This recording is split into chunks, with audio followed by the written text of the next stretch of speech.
우리가 로마서를 공부하면서 우리가 1장, 2장, 3장, 4장, 5장, 6장 이렇게 장으로 이제 주로 중심으로 해서 공부를 하니까 아마 그 장에서 말씀하시는 또 특별히 강조하는 그 내용을 우리가 듣고 때로는 나하고는 별 관계가 없는 말씀인 것 같기도 하고, 그러니까 이 성경은 모든 사람들에게 또 모든 민족에게 유대인이나 헬라인이나 이방인이나 누구 할 것 없이 전체에게 주시는 하나님 말씀이기 때문에 어떤 말씀은 나에게 상당히 관련이 있는 말씀이 말씀으로 우리가 이해가 되고, 또 어떤 말씀은 이거 나하고는 아무 별 관계가 없는 말씀 아닌가. 특별히 유대인들에게 하는 말씀들도 있기 때문에 아마 우리가 성경을 읽으면서 그런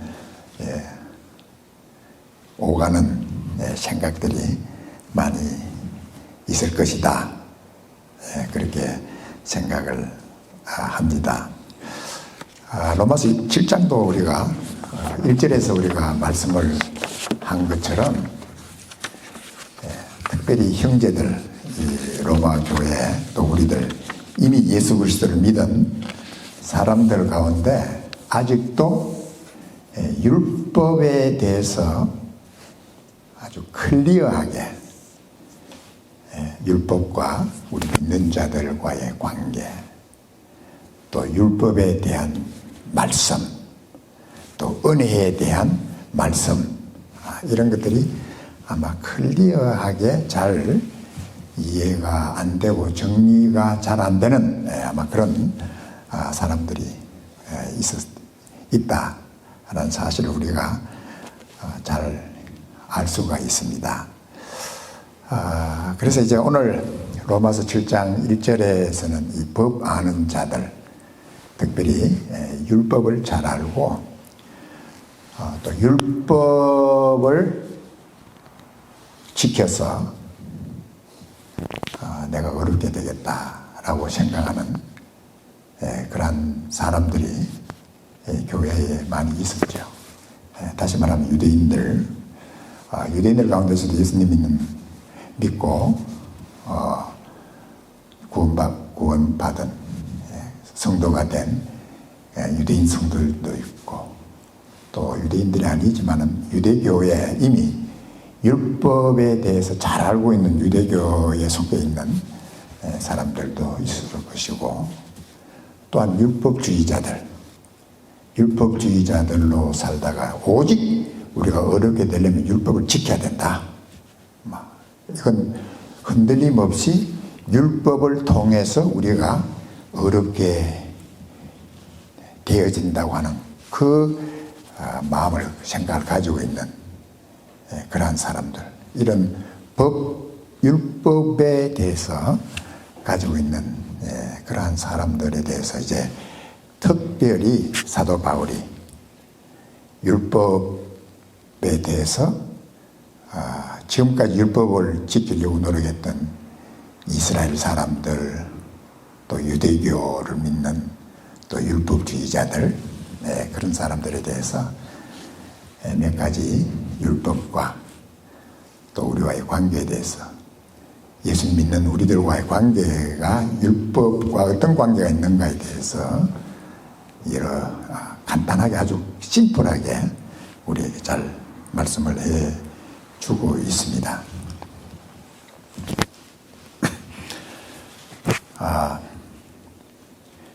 율법주의자들이나 이스라엘 사람들이나 주로 유대인들은 율법을 통해서 자기들이 하나님 앞에 어렵게 된다고 생각을 했죠. 그래서 어쨌든 율법을 하나도 어기지 않고 지켜야지 내가 하나님 앞에 어렵게 되어줄 수 있다. 그렇게 이스라엘 사람들 또 율법주의자들은 생각을 하고 율법을 지키려고 많이 노력한 그런 사람들입니다. 사도 바울은 말씀을 하시기를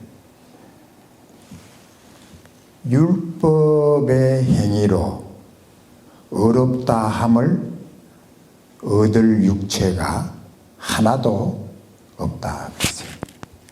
그래서 우리가 율법을 지켜서 하나님 앞에 어렵게 될 수가 없다는 것이죠. 율법이 요구하는 점수가 100점이라면 아무리 우리 인간들이 최고의 율법으로 봐서는 최고 점수가 한 90점밖에 안 되는 거예요. 어떤 사람은 30점도 되고 감옥에 가 있는 사람들은 한 20점밖에도 못 받고 어떤 사람은 그래도 유대인들은 한 60점 정도. 바리새인들은 막 율법을 지키려고 애를 쓰고 서기관들 이런 사람들은 한 80점. 그리고 이제 사도 바울 같은 사람들은 내가 율법의 어로는 내가 나무랄 것이 없다. 그러니까 사도 바울은 아마 율법 앞에서 한 90점을 받을 수 있는 그러한 사람이었지만은 율법을 앞에서 100% 지켜서 하나님 앞에 너는 이제 어렵다 인정받을 사람은 하나도 없다는 거예요. 하나도 없다는 거예요. 우리가 첫째 우리가 율법에 10계명이 있습니다. 그리고 우리 10계명을 우리가 돌다리를 10개가 열어 있다고 하세요. 쪽에서 쪽까지 가는데 돌다리가 10개가 있어 가지고 그래서 10개를 하나 건너고 2개 건너고 3개 건너고 4개 건너다가 홀딱 물에 빠졌어. 4개 건너가지고 빠진 사람도 있고 어떤 사람은 또 열심히 애를 써가지고 5개를 건너는데 6번째 홀딱 빠진 사람이 있어. 어떤 사람은 7개까지 가가지고 빠진 사람도 있고 1개 가가지고 빠진 사람이나 9개가 빠진 사람은 똑같이 다 빠진 거야. 그러니까 율법을 10개를 완전히 갈 사람이 하나님께서 말씀하시기를 육체를 가지고 이 세상에 태어난 사람 한 사람도 10개를 건너가는 사람이 한 사람도 없는 거야. 2000년 동안 하나님께서 모세를 통해서 율법을 주셨는데 예수님이 오시기 전까지 2000년 동안 한 사람도 율법을 다 지켜서 의롭게 된 사람은 한 사람도 없는 거예요. 2000년 동안에 한 사람도 없는데 자기가 나는 율법 지켜서 의롭게 한번 해보겠다?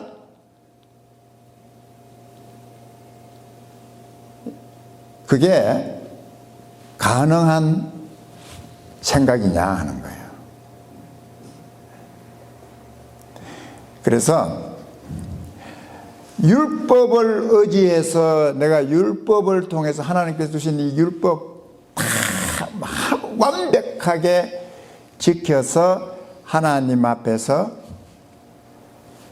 어렵다고 너는 어려워, 너는 어렵다 하나님의 인정받을 사람은 한 사람도 없고 과거에도 없고 현재에도 없고 미래에도 인간은 한 사람도 율법을 통해서는 어렵게 될 육체가 없다.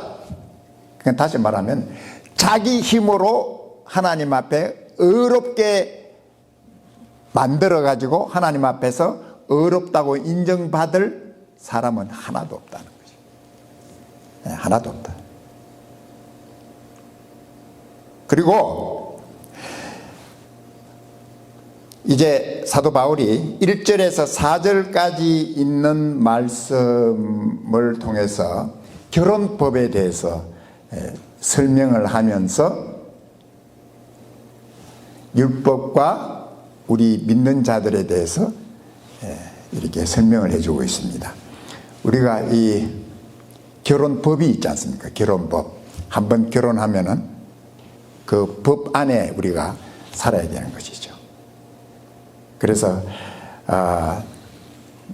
남편 있는 여인이 그 남편이 살아있는 동안에는 결혼법에 의해서 남편에게 매여 있는 것이죠.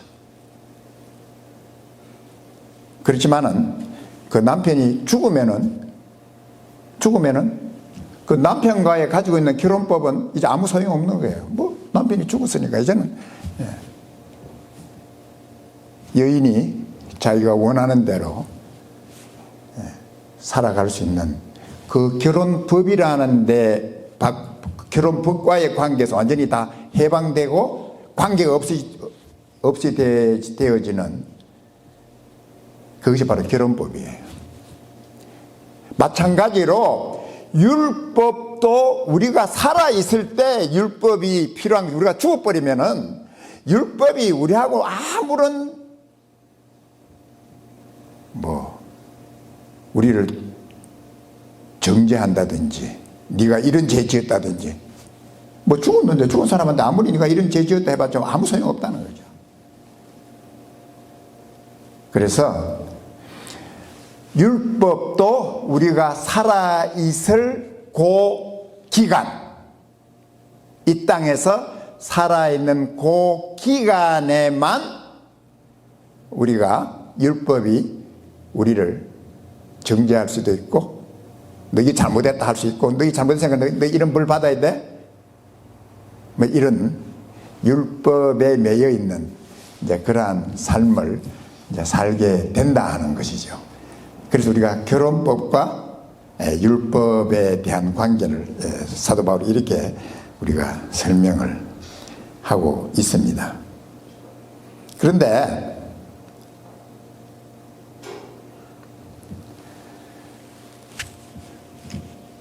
하나님께서 이제 성경은 우리 예수 믿는 사람들은 율법에 대해서 죽었다 그랬어요. 죽었다고. 그러니까 율법하고 너하고는 이제 어떤 관계냐면은 우리가 율법에 대해서 죽어버렸으니까 율법이 이제 아무리 우리를 정죄하고 이런 소용도 없을 뿐만 아니라 관계도 없고 이제 율법하고 아무 관계가 없는 그러한 우리들이 되었다. 그걸 어떻게 그렇게 됐느냐? 예수님께서 죽으실 때 우리도 죽었다 이거예요. 예수 믿는 사람들은, 예수님과 연합되어 있는 사람들은 예수님의 죽으심과 연합되어 있다. 예수님께서 죽으시면 죄에 대하여 죽었고 율법에 대하여 죽었기 때문에 우리는 이제 예수 믿는 사람들은 죄와도 아무 관계가 없고 율법과도 아무 관계가 없고 이제 예수님과 연합하여 우리가 죽었던 우리가 예수님과 함께 새 생명 가운데 살아났기 때문에 이제 우리는 누구하고 관계가 있느냐 하면은 하나님과 주님과의 관계만 우리가 살아있는 관계지 율법과 죄에 대해서는 아무 관계없는 우리들이 되었다. 그래서 우리가 로마서 6장에서는 그러므로 너희는 이제 죄에 대하여는 죽은 자요 예수 그리스도 안에서 하나님에 대하여는 산자로 여길지라. 산자가 됐다는 이 사실을 너희들 알아야 된다. 그러니까 우리는 이제는 나는 예수님을 믿었기 때문에 나는 이제는 죄에 대하여 죽고 율법에 대해서도 죽고 이제 예수님 안에서 예수님의 부활하신 예수님 안에서 나는 이제 하나님에 대하여 살아있는 내가 됐다 하는 이 사실을 바로 우리가 알고 살아야 된다. 하나님께서는 그렇게 이미 다 하나님께서는 이미 그런 계산서가 다 끝났어요. 너는 이제 죄에 대해 죽었고 또 율법에 대해 죽었기 때문에, 왜냐하면 예수님께서 죽으심으로 우리도 예수님과 함께 그렇게 모든 계산이 끝난 거란 말이죠.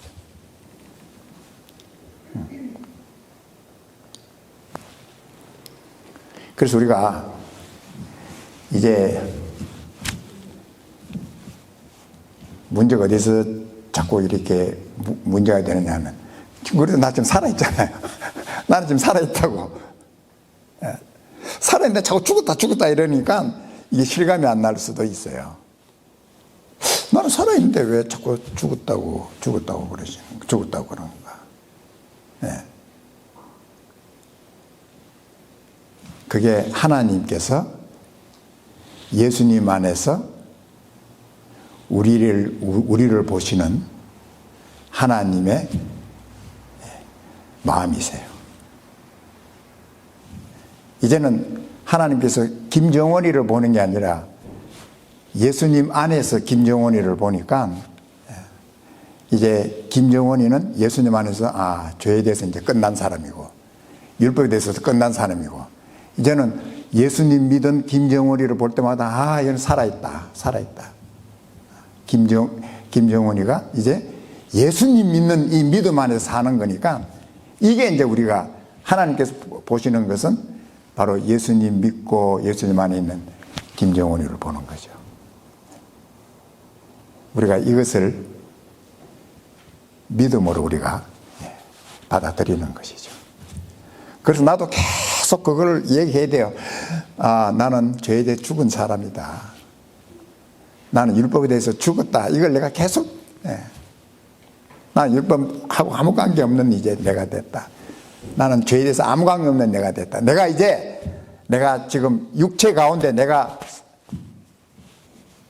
살고 있지만, 나는 이제 하나님에 대해서 예수님 안에서 살아있는 내가 사는 것은, 나를 사랑하사 나를 위하여 자기 몸을 버리신 하나님의 아들을 믿는 믿음으로 사는 바로 나다 하는 이 사실을 우리가 참 믿음으로 계속 우리가 선포하면서 우리가 이 세상을 살아가야 된다라고 우리가 성경이 우리에게 말씀을 하고 있는 것이죠.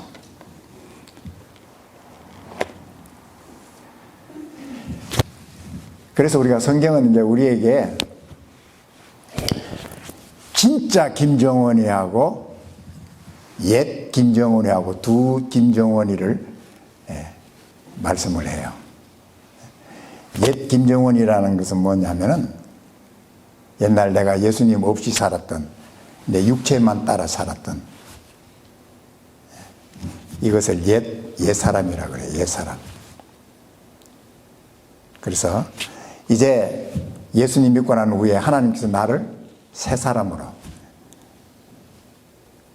고린도후서 5장 10절에 보면은, 그런즉 그리스도 예수 안에 있는 자는, 그런즉 누구든지 그리스도 예수 안에 있는 자는 새로운 피조물이라 그랬어요. 내가 예수님을 믿었다면은 하나님께서 나를 새롭게 보는 거예요.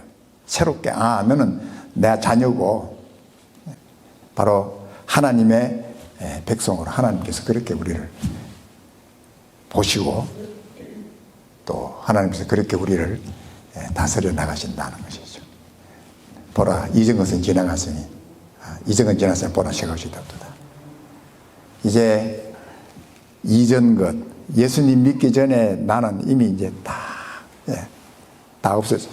이제 나는 이제 예수님 안에서 새로운, 예수님과 함께 연합된 새로운 자가 됐다. 이 내 나를 우리가 알아야 된다는 거예요. 이걸 모르면은 자꾸 우리가 이 육신 여기에 매여가지고 끌려가지고 이거하고 막 그냥 왈가왈부 하다가 이 세상은 끝난단 말이죠. 그래서 우리는 이제 우리가 갈라디아서 2장 6절에 있는 말씀처럼 우리가 사는 것은 예수님 있는 믿음으로 사는 것이지 육신 이거하고 세상하고 이거하고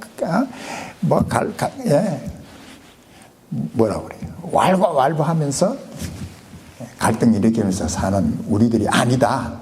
그런데도 우리는 그렇게 모르니까 그렇게 사는 거죠. 그렇게 사는 거죠. 그러니까 주님 안에 주신 이러한 자유와 주님 주신 권세와 주님이 주시는 기쁨과 주님이 주시는 확신 이런 거 없이 우리가 참 늘 그냥 죄에게 그래서 우리가 이제 이 사실을 모르니까 왜 내가 예수 믿어가 이런 고생하나 이제 이런 사람들이 있지. 그 아직 몰라서 그래. 아직 몰라서. 이제 나는 정말 하나님 보시기에 이런 사람이 됐다. 이런 사람이 됐다. 늘 하나님께 감사하고 자랑하고. 그래서 어떤 육신의 또 그러한 것을 통해서 제가 나를 유혹할 때도 우리가 이길 수 있는 것이 뭐냐면 나는 새로운 사람이 되어 있기 때문에 또 하나님 나에게 주신 새로운 권세, 하나님의 자녀에 대한 권세를 가지고 있기 때문에 우리가 죄에 대해서 승리하고 하나님에서 살아갈 수 있는, 하나님을 위해서 사는 그러한 우리들이 되었다는 사실을 성경은 우리에게 말씀을 주고 있는 것입니다. 그래서 우리가 지난번 우리가 6장에서도 그 말씀을 하셨죠. 자, 이제 내가 이제 예수님 믿음으로 새로운 사람이 이제 됐습니다. 이제 내가 새로운 내가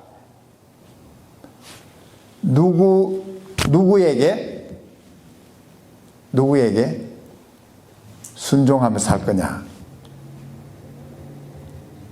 자, 김정원이가 여기에 이제 새로운 예수 믿은 김정원이 여기 있습니다. 근데 자꾸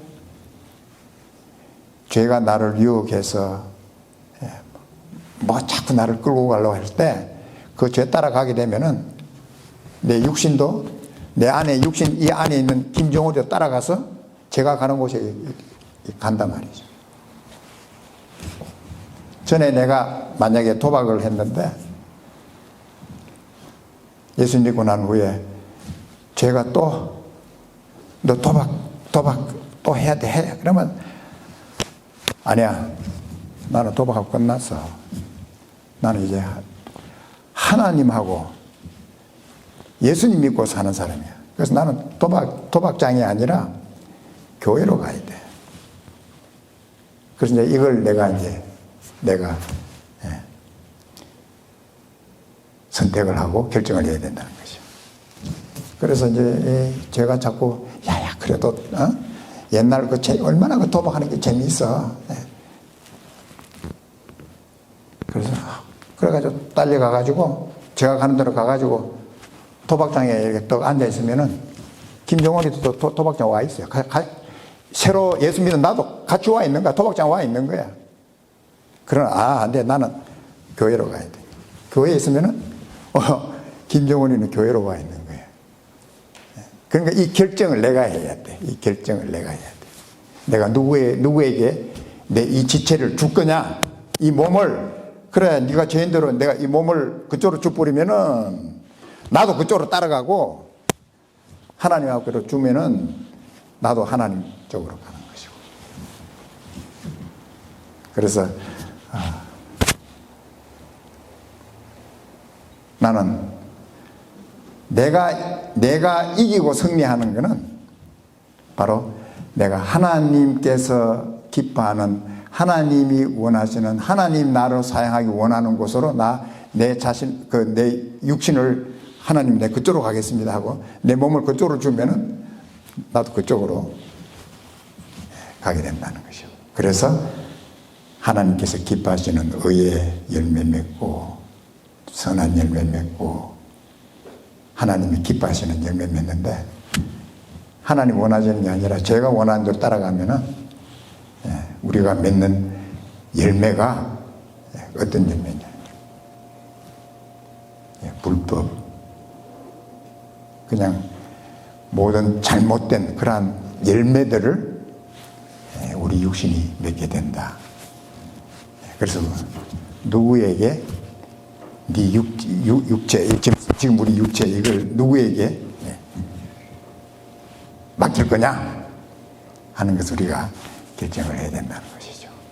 그래서 우리가 늘 그 결정 우리가 해야 돼요. 아침에 일어나가지고도 하나님 오늘 아침 일어나자마자 그냥 다른 거 성경 피고 성경 읽으면은 내가 어떻게 돼요? 성경을 읽게 돼 있다고. 내 몸을 갖는데 성경 쪽으로. 그러나 내가 그냥 다른 걸로 그냥 신문을 읽게 돼. 지금은 신문 잘 안 읽지만 옛날에는 신문을 일어나자마자 신문 잡는 사람.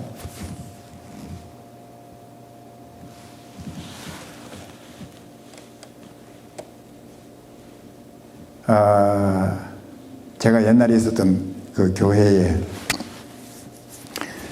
어떤 이제 집사님이 그런 고백을 하더라고요. 한국에서는 아주 좋은 대학도 나오고 미국에 이제 이민해 와가지고 조그마한 가게도 하고 이러는데 그렇게 도박을 많이 했어요. 도박을. 그러면서 저한테 하는 얘기가 도박하는 사람들은 한 번도 자기가 돈이 없다 생각하고 해본 적이 없대. 항상 아침에 돈 좀 있어도 생기면 넣어가지고 가서 한탕만 하면 돈이 내한테 들어온다 이게야. 그래서 도박하는 동안에는 한 번도 자기가 돈이 없다 생각해 본 적이 없대. 한탕만 하면 되니까. 그게 쏘가가지고 완전히 다 그냥 그 한탕이 언제 오나? 그래가지고 맨날 도박 한탕 하러 가는데 몸을 갖다 주니까 맨날 가가지고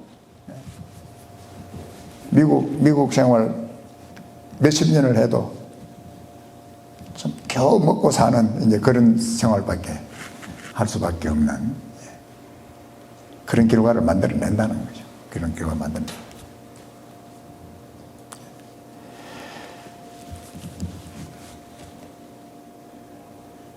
그리고 이제 이 사도 바울이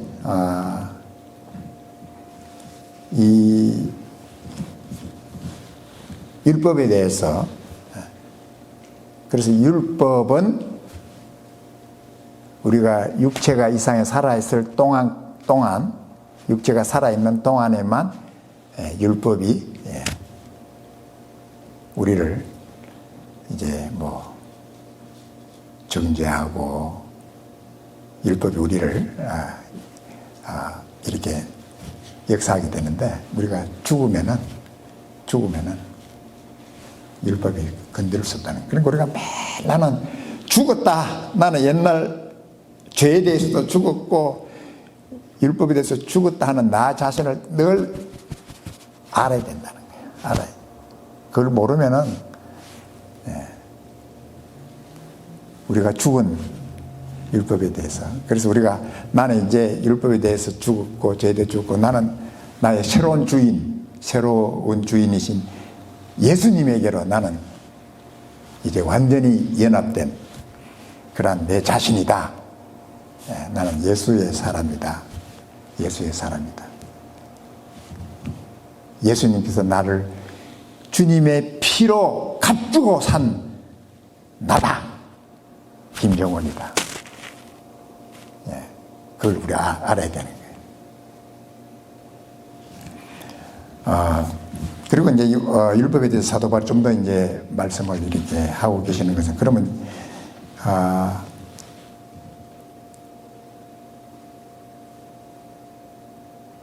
7절에 있는 말씀 보면은, 7절 7절에 있는 말씀 보면은, 그런데 우리가 무슨 말 하려? 율법이 죄냐? 그럴 수 없는 대로 율법으로 말미암지 않고 내가 죄를 알지 못하시는, 그 율법에 탐내지 말라 하지 않았다면 내가 탐심을 알지 못하였으리요. 내가 율법을 보니까 자꾸 죄가 생각이 나니까, 그럼 율법이 죄냐? 그 율법이 죄가 아니라는 거죠. 우리 8절에 그러나 제가 깨를 타서 계명으로 말미암아 내 속에서 각양 탐심이 일어나니 이는 법이 없으면 죄가 죽은 것이라. 율법이 내 안에 있는 이 죄의 정욕이라는 죄를 없는 죄까지도, 내가 모르는 죄까지도 계속 율법이 이렇게 말씀해 주니까 뭐 그냥 없는 죄까지 다 아는 거예요. 없는 죄까지. 각양 탐심이 일어나니 이는 법이 없으면. 그러니까 율법이 없었을 때는 죄가 있었지만은 이 죄가 제대로 이게 행체를 못했는데, 이게 막 죄가 그냥 율법 때문에 살아나가지고 나를 완전히 그렇게 만드는. 그래서 우리가 전에 법을 깨닫지 못할 때는 내가 살았더니 계명에 이르러 죄는 살아나고 나는 죽었도다. 그리고 10절에 보면은 생명에 이르게 할 그 계명이 내게 대하여 도리어 사망에 이르게 하는 것이 되었도다. 우리가 11절 12절 보면은 제가 기회를 써서 계명으로 말미암아 나를 속이고 그것으로 나를 죽였는지라 이로 보건대, 이제 율법에 대해서 말씀하고 있습니다.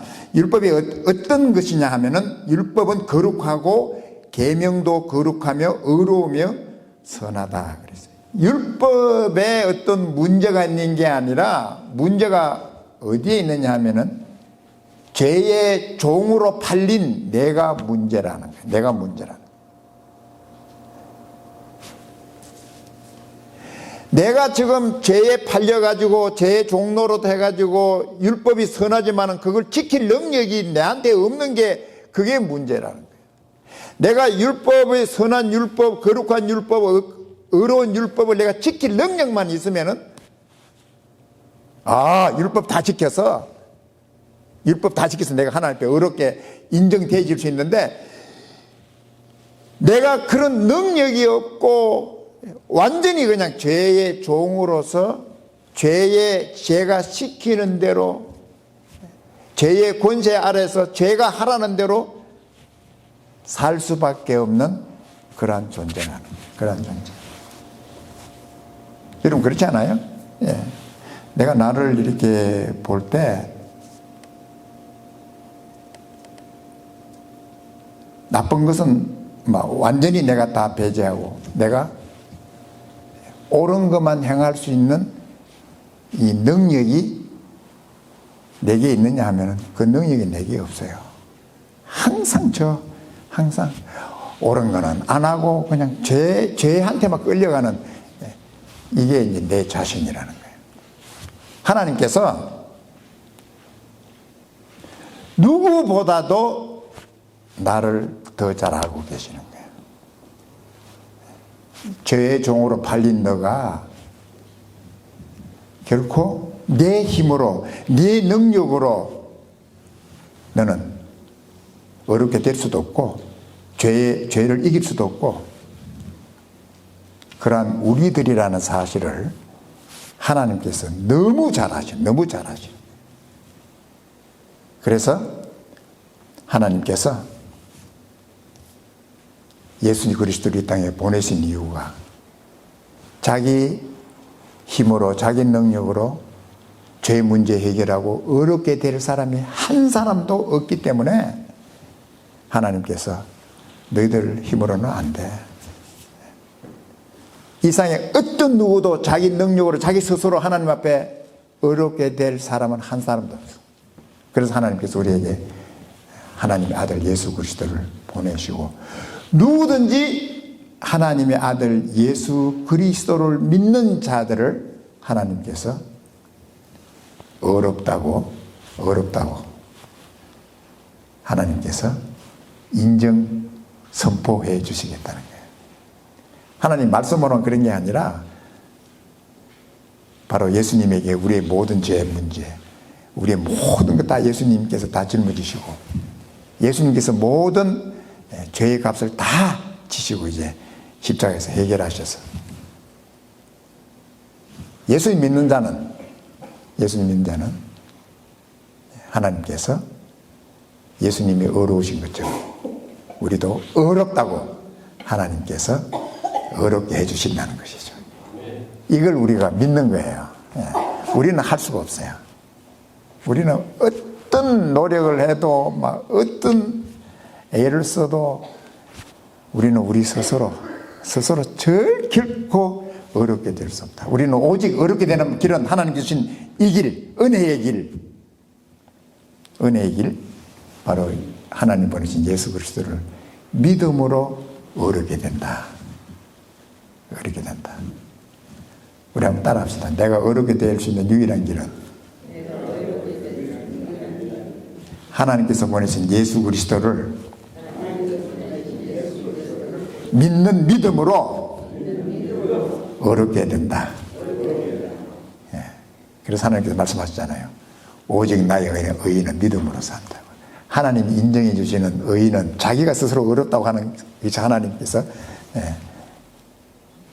의인이 아니라 예수 그리스도를 믿는 믿음으로 사는 사람을 하나님께서는 의인으로 어렵게 하시고 의인으로 만들어 주셨다는 것이죠. 이것이 바로 하나님께서 우리에게 말씀해 주시는 내용의 말씀입니다. 뭐 여러 가지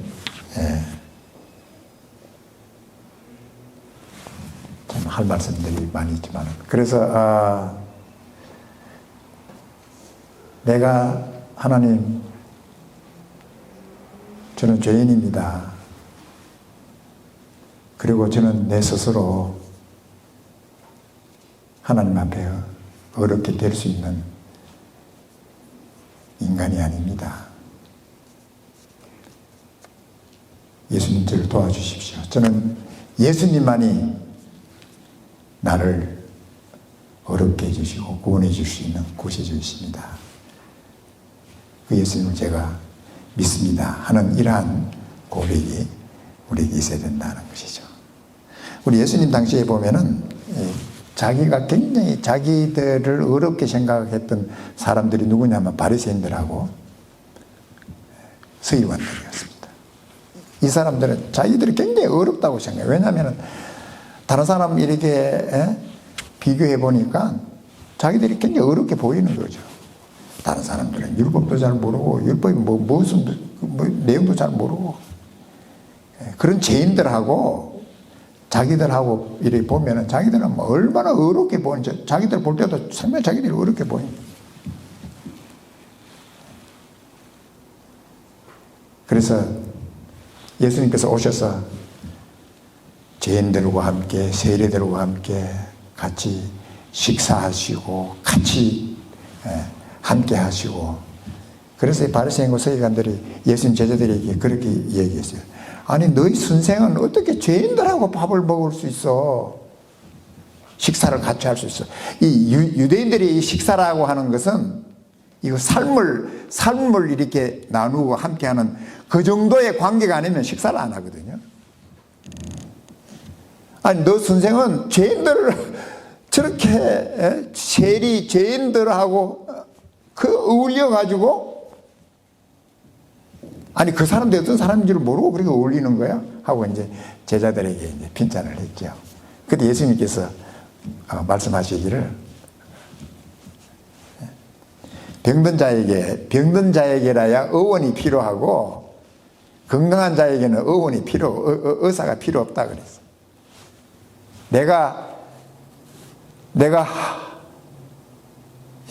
정말 하나님, 제 힘으로 안 됩니다. 제 힘으로는 뭐 도저히 안 됩니다.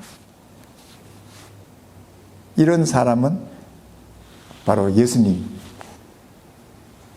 오지만은 바리새인이나 서기관처럼 나는 어렵다고, 내가 뭐 어려운데 뭐 어려운데 내가 이 정도만 뭐 어려운 거지 하고 자기를 어렵게 생각하는 사람은, 자기가 건강하다고 생각하는 사람은 의사가 필요 없다는 것이. 의사가 필요 없다. 그래서 어떤 면에서는 하나님, 저는 정말 죄인입니다. 예수님 없이는 도저히 구원받을 수도 없고 하나님 앞에 갈 수 없는 죄인입니다 라고 자기 자신을 아는 사람은 복된 사람이에요. 복된 사람. 하나님, 저는 예수님 없이는, 하나님 도움 없이는 결코 바로 설 수 없는 그러한 자입니다. 하나님 저를 도와주십시오. 주님 저를 도와주십시오. 예수님이 나에게 유일하게 나를 구원해 줄 수 있는 주님이십니다. 저는 주님을 의지합니다 라고 하는 사람이 가장 복된 사람이다. 그래서 참 이러한 내가 얼마나 연약하고 무능하고 내가 죄인이라는 이 사실, 이걸 알고 나를 구원해 주신 예수님, 이제는 오직 나의 구세주 예수님, 저는 예수님만 믿고 예수님만 바라보고 예수님 의지하고 제가 사는 제가 되기를 원합니다 하는 귀한 고백이 여러분과 저에게 있기를 주님 이름으로 축복합니다.